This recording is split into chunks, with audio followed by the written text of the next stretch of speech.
Salut tout le monde et bienvenue dans une toute nouvelle vidéo. On va parler aujourd'hui de Transformers Rise of the Beast. Alors, on va être aujourd'hui sur une pseudo-vidéo, moitié analyse, moitié news, où je vais faire un petit peu de facecam pour changer, puisqu'effectivement, la nuit dernière, au moment où j'enregistre cette vidéo, c'est-à-dire le jeudi 23 mars à midi, on a eu beaucoup de reveals sur le film, et des reveals que j'aurais pris trop de temps, je pense, à traiter dans la vidéo news de dimanche. Donc du coup, pour vous faire un petit récap de ce qui vous attend, on est vendredi au moment où vous verrez cette vidéo. Normalement, il y avait une vidéo de prévue. Une vidéo qui, je pense, vous aurait fait sacrément plaisir, puisque c'était une vidéo qui parlait d'un jeu vidéo Transformers. Ça fait très longtemps que je n'ai pas fait une vidéo de ce style. Et donc, par conséquent, je la décale à demain. Donc samedi, soyez au rendez-vous à 17h. On aura une nouvelle vidéo dans laquelle je parlerai d'un jeu TF. Et croyez-moi, on parlera pas de n'importe quel jeu, si vous voyez ce que je veux dire. Bref, donc ça, ce sera pour demain, et pour dimanche, comme d'habitude, on se retrouvera pour parler des news, et dans ces news, on parlera notamment, de tout ce qui est jouets en rapport avec Rise of the Beast. Il y a eu d'autres reveals, je vais pas couvrir ça aujourd'hui. Aujourd'hui, on va vraiment couvrir ce qui est tombé la nuit dernière, et qui est quand même assez important, assez majeur, même si vous verrez, il y a certaines nuances à apporter. Il s'agit, des reveals de l'intégralité. Et quand je dis l'intégralité, je dis vraiment jusqu'aux persos les plus inattendus, l'intégralité des personnages de Transformers Rise of the Beast qui ont été révélés via leurs images promotionnelles. Alors, c'est pas des reveals officiels, qu'on se le dise tout de suite, c'est pas des reveals officiels comme par exemple Hasbro qui aurait fait un post Insta ou quelque chose comme ça où il présente vraiment tous les personnages. Non, là ça nous vient de sites japonais qui avaient en fait tout ça en stock et des gens ont pu tout simplement trouver. Faut savoir que tous ces reveals sont liés en fait parce qu'on a eu des reveals de jouets qui ont été leakés du coup via des sites japonais et en fait tout simplement les modèles 3D des robots viennent en même temps parce que ils ont dû leaker à peu près tout le contenu d'un site. Je sais même plus d'où ça vient exactement, mais voilà, ils ont dû leaker tout ça. Tout simplement. Donc, on a plusieurs choses assez intéressantes à voir, principalement du côté de 3 personnages, mais vous allez voir qu'il y a pas mal d'autres choses aussi à aborder. Première chose, et avant que l'espace des commentaires ne s'enflamme concernant certains designs de personnages, je tiens à préciser une chose.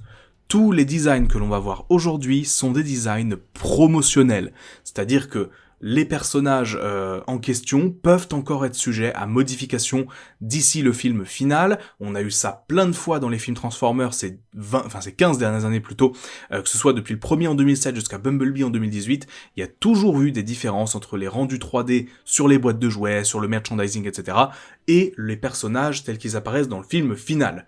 Malgré tout, avoir les modèles 3D et avoir les visuels des promotionnels des personnages, ça permet quand même de nous faire une idée sur l'orientation artistique de certains, et pour d'autres, pour ceux qu'on a déjà vus en l'occurrence, ça permet de voir les différences qui existent, et ça aussi c'est plutôt sympa. Alors, on va commencer par ce qui est peut-être le moins intéressant, de toute façon vous aurez des timecodes dans la vidéo pour jumper directement là où vous voulez. On va commencer par parler des personnages que l'on connaît déjà. Effectivement, on a pas mal de nouveaux artworks pour ces derniers, et d'autres qu'on connaissait déjà. On va les faire simplement dans l'ordre où je les ai là actuellement, donc sur le site TFW. On va commencer du coup par Optimus Prime. Alors, pas beaucoup de surprises au niveau du mode robot, c'est un visuel qu'on avait déjà vu, notamment sur des produits dérivés, alors pas sur des boîtes de jeux il me semble, mais sur des produits dérivés type t-shirt, posters, etc. On l'avait déjà vu, celui-là concrètement. Il n'y a pas énormément de différence concrètement avec le modèle 3D du film, si ce n'est peut-être un petit peu plus de couleurs, des couleurs légèrement plus vibrantes. C'est vrai que l'Optimus de Rise of the Beast a l'air un petit peu plus terne, globalement un petit peu plus de gris, mais voilà, globalement il n'y a pas 1 milliard de différence. Par contre, c'est vraiment sympa de voir un premier rendu promotionnel de son camion, puisque ça on l'avait pas encore eu. Pour le coup on avait les images du trailer, on avait tout ça, mais on n'avait pas un rendu clair, précis du camion d'Optimus dans ce film. Et bien maintenant on l'a, donc ce petit camion qui est le même d'ailleurs que dans Bumblebee avec quelques modifications de mémoire. Donc voilà, basiquement pas grand chose à dire sur Optimus. Pas grand chose à dire non plus sur Bumblebee, même chose, alors pour le coup le visuel du perso c'est un vieux visuel qu'on avait découvert de mémoire l'été dernier, ou au début d'année scolaire, donc vers septembre, je sais plus exactement, mais en tout cas ce visuel là on l'avait vu déjà il y a très longtemps, donc même chose. Le visuel on le connaît, c'est grosso modo le même visuel que le perso dans le film, donc rien de foufou, et la Camaro, pour le coup c'est la même que celle qu'on connaît tous, c'est-à-dire celle qui est dans le film, la même qu'il y a dans Transformers en 2007, donc à ce niveau, rien de fou non plus. Ensuite, on va passer à un perso qui pour le coup lui est beaucoup plus intéressant dans son visuel, il s'agit de Mirage. Alors Mirage, dans ce rendu promotionnel, vous pouvez le voir, il n'a pas du tout du tout la même apparence que dans le trailer et tous les spots télé qu'on a vus jusqu'à maintenant. Alors on va pas s'y méprendre non plus, globalement c'est la même esthétique visuelle, c'est le même design, mais on a quand même des grosses modifications, principalement à deux niveaux, au niveau des jambes et au niveau du visage. Au niveau des jambes déjà, faut savoir qu'il a les jambes toutes grises, chose qui a été modifiée dans les derniers spots télé, il a un petit peu plus de bleu, un petit peu plus de couleur, donc ça c'est assez sympa à voir. Maintenant évidemment la plus grosse différence ça reste au niveau de sa tête, qui en l'occurrence a complètement une tête différente. Alors j'ai du mal à voir, est-ce que c'est exactement le même visage avec simplement un masque, ou est-ce que c'est vraiment un design de tête entièrement différent? J'ai l'impression que c'est vraiment juste un rajout de masque sur la tête de Mirage qu'on connaît. Est-ce que le personnage aura par conséquent un masque à la Optimus? Ça, je suis moins sûr. Enfin, c'est pas le genre de personnage à avoir ça en temps normal. Mais peut-être qu'après tout, on aura une surprise et que le personnage aura un espèce de masque de combat, un petit peu comme même ce que Bumblebee peut avoir. En soi, c'est possible. C'est possible, mais je compterai pas trop dessus pour le moment. Sachez que voilà, en tout cas, ce visuel promotionnel existe et visiblement, je pense que ce sera celui qui sera utilisé sur pas mal de boîtes, notamment, ou pas mal de trucs, produits dérivés autour de Rise of the Beast. Donc malheureusement, voilà, on n'aura pas un design très clair sur le Mirage avec son visage qu'on a dans le film, mais bon, voilà, malheureusement, je pense que c'est encore une fois des designs un petit peu préliminaires, donc c'est le jeu malheureusement. De même pour Arcee, alors ce visuel-là, pour le coup, on l'avait déjà vu, c'est le visuel qui est utilisé sur sa boîte de Core Class Studio Series, donc pour le coup, aucune surprise. Encore une fois, design très légèrement différent de celui qu'elle a dans le film au final, même si globalement on garde la même philosophie. La seule différence principalement ça vient des phares au niveau de sa poitrine qui ne sont plus là, il me semble, dans le film final. Le reste, ça reste globalement pareil, pas de gros changements à ce niveau. Peut-être les yeux un petit peu plus gros, c'est sur le modèle 3D final de mémoire, ou c'est peut-être juste l'angle là en l'occurrence qui me donne cette impression. On passe ensuite à Optimus Primal, et là pour le coup, on a un visuel que j'aime beaucoup. Alors le gorille, encore une fois, c'est un visuel qu'on avait déjà vu plein de fois, ça a été le gorille qui avait leaké, il me semble, sur une tasse, il y a quelques mois, ça avait précédé justement le premier trailer. C'est du coup un gorille qui est pas 100% screen accurate non plus, mais qui garde les grandes lignes. Le mode robot, un petit peu la même chose, même si pour le coup c'est un visuel qu'on n'avait pas encore vu en aussi bonne qualité. On l'avait vu en basse qualité sur un visuel promotionnel de Hasbro il y a 2-3 semaines maintenant, mais on l'avait pas encore vu ainsi, et très honnêtement, ça c'est un visuel que je kiffe vraiment de fou. Le Optimus Primal avec ses deux grandes lames, donc qui font référence au perso original, une tête qui fait très Optimus pour le coup, très Optimus, plus peut-être même que dans le trailer, ou peut-être que c'est juste l'angle du trailer qui donnait cette impression, mais en tout cas je la trouve super réussie, et globalement ce design, vu comme ça, je le trouve très beau. Honnêtement, quand je le vois comme ça, je pense pas qu'il y ait 1 milliard de différence non plus par rapport au trailer, il est peut-être un petit peu plus noir ici, alors que dans le film il est un petit peu plus gris marron, mais honnêtement il n'y a pas 10 000 différences non plus, hein. Globalement c'est le design d'Optimus Primal de ce film, et je le trouve pour le coup vraiment très réussi. Avoir un visuel clair, précis et en action en plus du perso, ça me vend totalement sur la qualité du design. Donc vraiment Optimus Primal aura été une belle réussite, je pense, en termes de personnages. On attendra de voir le film, mais en termes de design, ils ont quand même bien réussi leur coup, même s'ils perdent un peu de couleur par rapport au perso d'origine. Il reste quand même très réussi, fidèle, et qui garde la même esthétique, la même philosophie, et ça je trouve ça très intéressant. Ensuite, alors concernant Cheetor, Rhinox et Razor, on va passer très vite, parce que pour le coup, leurs visuels déjà on les a déjà vus, et en plus il y a que des visuels en mode animal, donc le guépard pour Cheetor, le rhino pour Rhinox, et le grand oiseau pour Razor, donc à ce niveau-là, rien de fou. C'est des visuels qu'on a déjà vus, c'est des visuels qui sont utilisés notamment sur les boîtes Studio Series, donc voilà, on va pas s'éterniser dessus. Passage maintenant à Scourge, qui est en fait un design qu'on a là aussi partiellement déjà vu sur sa boîte Studio Series notamment, mais qu'on n'a pas vu en entier. Donc là on a vraiment un visuel global sur le personnage.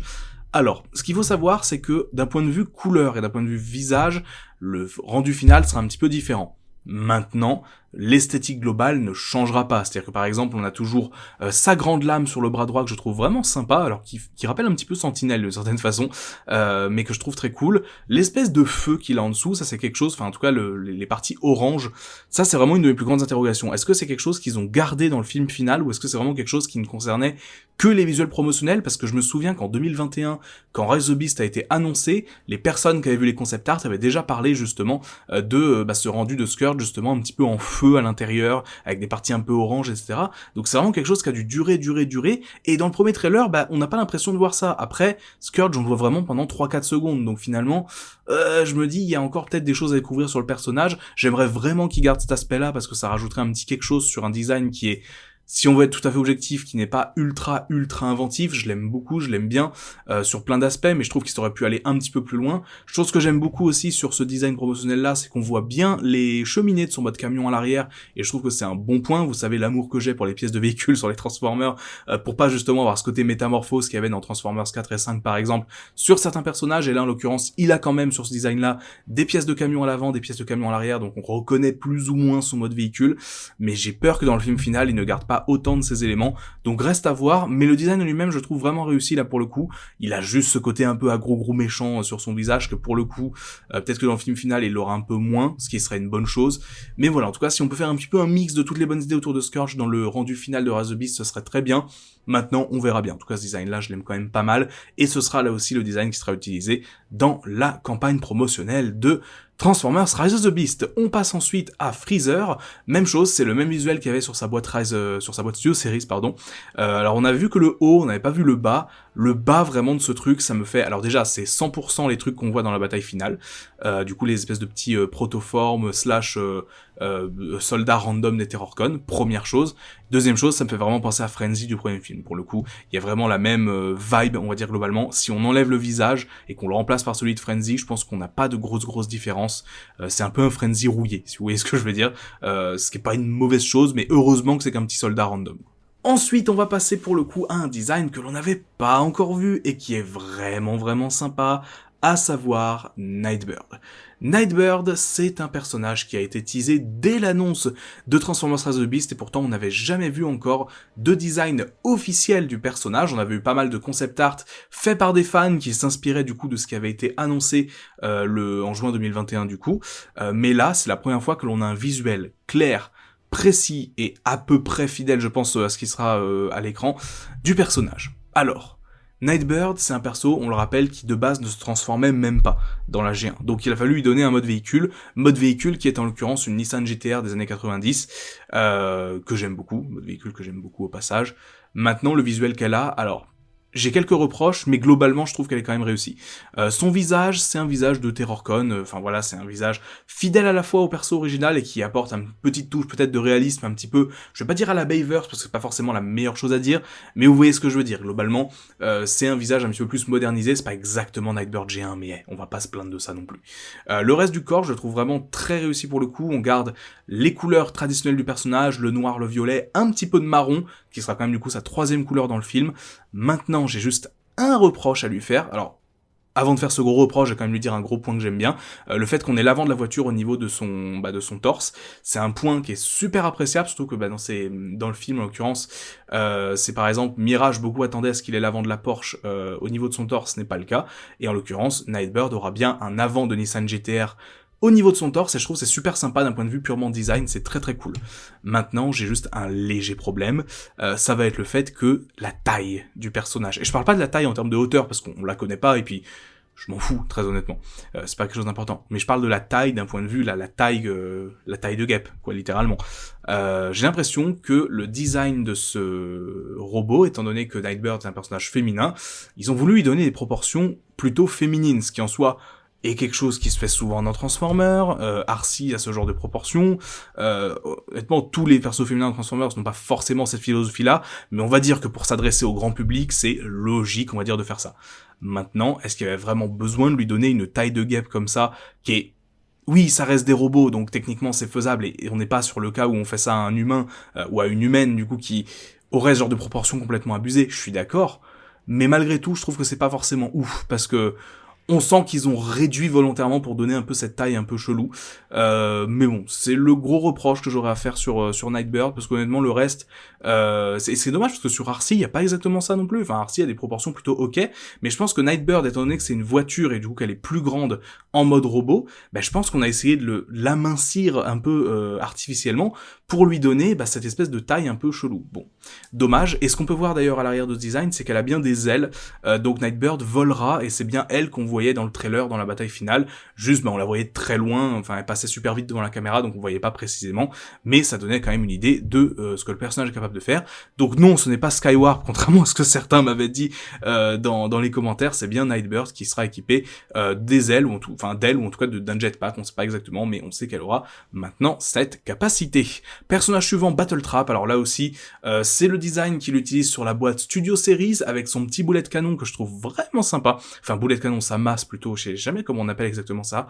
Mais voilà, c'est une arme vraiment sympa. J'espère qu'il l'utilisera vraiment dans le film, qu'il y aura vraiment une utilité à cette arme, parce que vraiment c'est quelque chose qu'on n'a jamais vu dans les films Transformers encore, donc hâte de voir ça. Le reste du design, je l'ai déjà dit, mais j'aime beaucoup Battletrap. Je trouve que c'est un Terrorcon super réussi.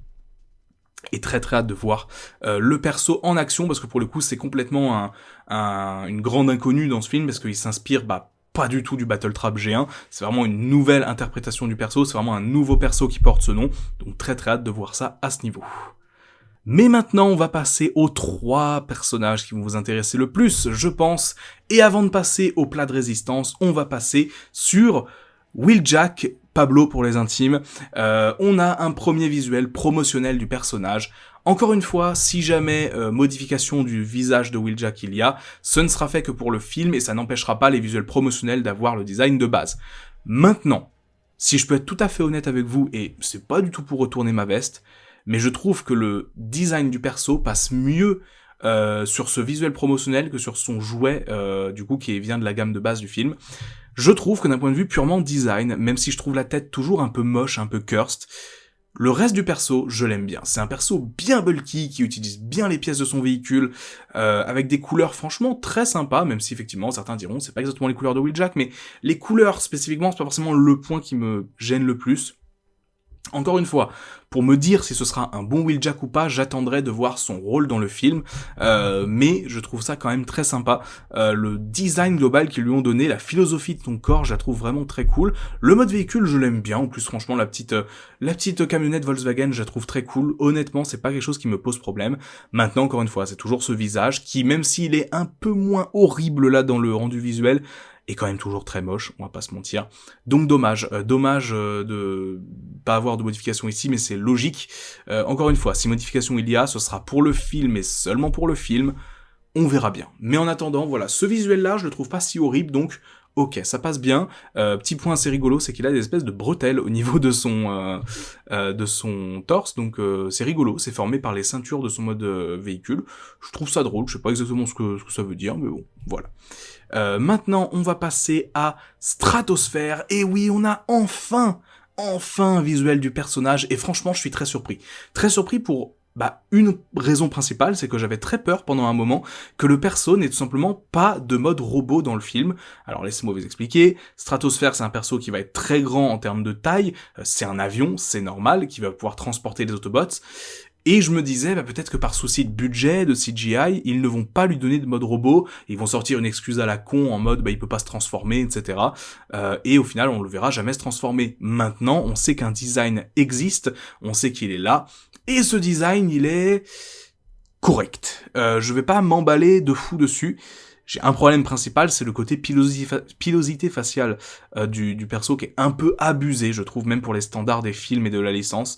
Je suis pas ultra fan. Maintenant, beaucoup le comparent déjà à Jetfire de Revenge of the Fallen. Je l'apprécie déjà plus que Jetfire pour une raison très simple. C'est qu'il ne porte pas un grand nom de la licence Transformers. C'est-à-dire que Stratosphère, c'est un perso qui n'existe que dans les films à la base, qui a des apparitions ultra mineures et oubliables, à part dans le jeu vidéo de Dark of the Moon où il ne se transformait même pas en robot. Il existait juste en jouet, il a apparu dans quelques comics, mais c'est vraiment 3 fois rien. Donc, changer le perso pour en faire quelque chose de complètement différent ici, d'un point de vue purement visuel, parce que la tête de Stratosphère à la base ne ressemblait pas à ça, c'est pas un problème, c'est pas un souci du tout à mon sens, Ils auraient appelé ce personnage avec un nom très connu, type, encore une fois, un Jetfire Beast par exemple. Là, pour le coup, si ce perso s'était appelé aussi Jetfire, j'aurais aussi eu un problème. Vous voyez ce que je veux dire? Mais là, ce n'est entre guillemets que Stratosphère, donc c'est pas forcément très grave. C'est très sympa, je trouve, d'avoir autant de références à son mode avion sur son mode robot. C'est vraiment vraiment cool. L'avion lui-même, c'est celui qu'on a vu dans les trailers, donc ça confirme bien ce que je vous avais dit au moment du spot TV, que c'est bien du coup Stratosphère qui va voler au milieu du Machu Picchu pour déposer Bumblebee, sans doute pendant la bataille finale ou pendant un affrontement contre les Terrorcon en tout cas. Donc très très hâte de voir ce que le personnage pourra donner. Et voilà, très belle réussite du point de vue design. Je suis pas très fan de la tête, mais c'est juste mon opinion personnelle, mais ça passe quand même mieux encore qu'un Jetfire, je pense, à l'époque. Ce n'est que mon avis. Et dernier visuel, oh celui-là il est particulier. Transit. Déjà, je sais qu'il y en a certains ici qui se disent, mais c'est qui Transit? C'est qui ce personnage? On rappelle que Transit, c'est censé être un Decepticon. Alors, sur le visuel que vous voyez là, il y a un logo Terrorcon. Je pense que c'est juste les gens qui ont fait le truc qui se sont plantés. Si vous voyez son visage, sur sa tête, il y a bien un logo Decepticon. Et je pense que c'est juste son rôle de base dans le film. Il faut savoir, et là, attention, on rentre un petit peu dans le domaine du spoiler, mais... Allez, si vous voulez, je vous mettrai un petit timecode pour attention spoiler, on va dire globalement, si vous voulez éviter ça. De base, dans ce que j'ai pu entendre sur Rise of the Beast, Transit, c'est le nom d'un Decepticon qui fait un peu sa vie sur Terre, et qui a été envoyé à la manière de Blitzwing au début de Bumblebee par exemple, pour éventuellement peut-être traquer les Autobots, etc. Et on sait qu'il va se faire tuer a priori par Optimus dès le début, tout simplement parce que il essaiera peut-être de communiquer avec Cybertron, il essaiera peut-être d'attaquer Prime, on sait pas trop exactement, mais on sait que c'est un perso qui mourra très vite a priori, et qui se transforme en bus scolaire new-yorkais, ou en tout cas en bus... je sais même pas si c'est un bus scolaire, mais c'est un bus normal en tout cas. Donc pas les bus jaunes, mais c'est un bus autrement apparemment. Je retrouverai l'image à peu près de ce à quoi il est censé ressembler en mode véhicule. Mais voilà, globalement, Transit c'est censé être ce personnage, donc un Decepticon random qu'on voit au début, qui existe sur Terre et qui attaquera les Autobots. Bon, truc basique. Le design maintenant. Alors ça pour le coup... Vous savez, depuis le début de la promo de Rise of the Beast, je dis souvent qu'il y a un espèce de mix entre l'esthétique de Bumblebee et l'esthétique du Bayverse. Ça a jamais été aussi vrai qu'avec Transit, très honnêtement. On a un Decepticon qui globalement a des proportions, des couleurs, etc. proches de celles qu'on connaissait dans Bumblebee. C'est-à-dire un peu plus de couleurs, un peu plus de pièces de véhicule, globalement des choses sympas, mais une tête insectoïde. Une tête super insectoïde, super moche, super cursed. Je suis pas entièrement contre ça, hein, je veux dire, certaines têtes de Decepticon dans les films que j'aime bien, certaines ça va, ça passe, surtout pour un random comme Transit, qui est littéralement un perso qui existe pas forcément à la base dans la licence, qui a encore une fois 2-3 apparitions aux F, mais c'est tout. Donc moi ça me dérange pas qu'ils aient changé le design. Maintenant voilà, est-ce que ça veut dire qu'on reviendra dans les futurs films si Rise of the Beast a des suites qui incorporent les Decepticons? Est-ce qu'on reviendra à cette esthétique de Decepticon ultra insectoïde, ou est-ce qu'on gardera quand même un peu de Bumblebee? Ça faudra qu'on voit. Maintenant, voilà, le design, il est là, il est présent. Je serais quand même assez curieux de voir ce que ça pourrait donner en figurine, parce que je pense qu'il peut vraiment rendre très bien. Et puis de toute façon, ce sera pas un perso extrêmement important, mais sachez que voilà, en tout cas, c'est le premier visuel qu'on ait de ce perso, et je suis assez surpris de à quoi il ressemble quand même, il est plutôt sympa, malgré son visage effectivement assez particulier. Voilà pour cette vidéo, j'espère qu'elle vous aura plu. N'hésitez pas à me dire en commentaire tout ce que vous pensez de ces designs. On rappelle une dernière fois pour ceux qui auraient déjà oublié, c'est pas les designs définitifs des personnages, ça permet juste de se faire une idée globale de ce à quoi ils vont ressembler. Il y aura forcément des modifications entre maintenant et en tout cas entre ces visuels et les visuels qu'on aura finalement dans le long métrage. Voilà, donc gardez ça en tête d'un côté, mais voilà, sachez que globalement on se rapproche quand même de ce qu'on aura globalement dans Rise of the Beast, donc ça changera pas du tout au tout depuis ces designs là en tout cas. Voilà, n'hésitez pas à me dire en commentaire ce que vous pensez de tout ça, n'hésitez pas à me dire quel est votre design préféré parmi tout ça, personnellement. Ça va être dur de choisir quand même, encore une fois. Parmi les nouveaux designs, j'avoue que j'aime beaucoup Transit quand même, juste pour son côté un peu cursed justement. Et après sur le design de base, il y en a pas mal que j'aime bien Scourge quand même, j'avoue. Et Optimus Primal aussi, qui est quand même une belle réussite, mais n'hésitez pas à me dire vous en commentaire ce que vous préférez. On se retrouve du coup demain pour une vidéo sur un jeu vidéo Transformer, et croyez-moi, soyez au rendez-vous parce que celle-là, vous me la demandez depuis très longtemps, et dimanche, comme d'habitude, les news, ça mange pas de pain. Bref, sur ce, pour moi, c'était Magnus, on se dit à très vite,